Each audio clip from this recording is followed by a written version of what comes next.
Breaking చూసిన మంచిర్యాల జిల్లా Luxettipet municipal chairman నల్మానుసు కాంతం అదేవిధంగా వైస్ చైర్మన్ పాడేటి శ్రీనివాస్ గౌడ్పై కౌన్సిలర్లు ప్రతిపాదించిన అవిశ్వాస తీర్మానం వీగిపోయింది. కౌన్సిలర్ల నోటీస్ మేరకు శనివారం ఉదయం 11 గంటలకు స్థానిక మున్సిపల్ కార్యాలయంలో చైర్పర్సన్ 12 గంటల 30 నిమిషాలకు వైస్ చైర్మన్ అవిశ్వాస ప్రెసిడెంట్ అధికారి రాములు ఆ సమావేశం ఏర్పాటు చేశారు. మొత్తం 15 మంది కౌన్సిలర్లకు 10 మంది సభ్యులు తీర్మానానికి మద్దతు ఓటింగ్ లో పాల్గొనాల్సి ఉండగా కాంగ్రెస్ బీఆర్ఎస్ కౌన్సిలర్లు ఎవరూ హాజరు కాలేదు. దీంతో మధ్యాహ్నం 3 గంటల 30 నిమిషాలకు 4 గంటలకు సమావేశం వాయిదా వేశారు.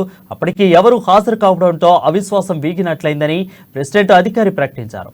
అవాంఛనీయ సంఘటనలు చోటు చేసుకుంటా పోలీసులు బందోబస్తు ఏర్పాటు చేశారు.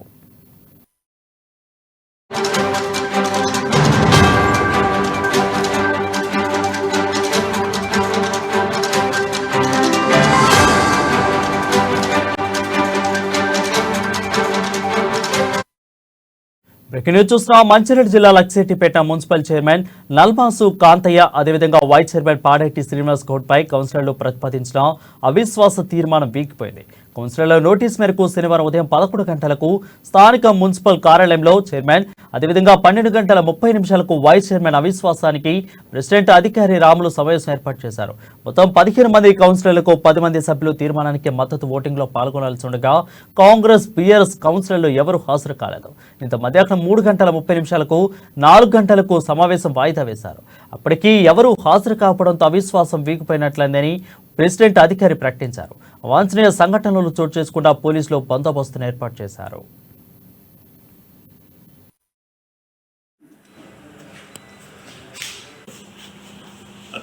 ఒకటి 2024న ఒక 10 మంది కౌన్సిలర్స్ కలిసి జిల్లా కలెక్టర్ గారికి ఫామ్ 1 నోటీస్ ఇచ్చారు.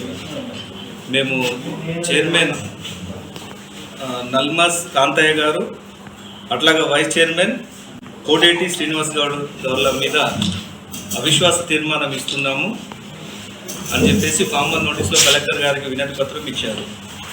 దాన్ని ఆధారం చేసుకొని జిల్లా కలెక్టర్ గారు 12వ తేదీ రోజు ఫామ్ 1 నోటీసు వాళ్ళందరికీ కూడా సర్వ్ చేశారు. అట్లా సర్వ్ చేసినటువంటి కాపీలన్నీ కూడా వారికి అందజేసిన అనంతరము కమిషనర్ గారికి అదేవిధంగా ఈ యొక్క సమావేశం నిర్వహించమని చెప్పేసి ఒక ప్రిసైడింగ్ ఆఫీసర్గా ఆర్డీఓ మంచిర్యాల నన్ను నిర్వహించమని చెప్పేసి ఆదేశాలు జారీ చేసి ఉన్నారు. ఆ సమావేశం ఈరోజు అంటే ఫిబ్రవరి 3వ తేదీ నిర్వహించమని చెప్పేసి ఆదేశాలు ఉన్నాయి. అందుకు అనుగుణంగా ఈరోజు మనం ఈ యొక్క సమావేశం ఏర్పాటు చేసినాము. సమావేశం అనేటువంటిది కోరం ఉన్నట్లయితే సమావేశం ప్రారంభించబడుతుంది. కోరం అనగా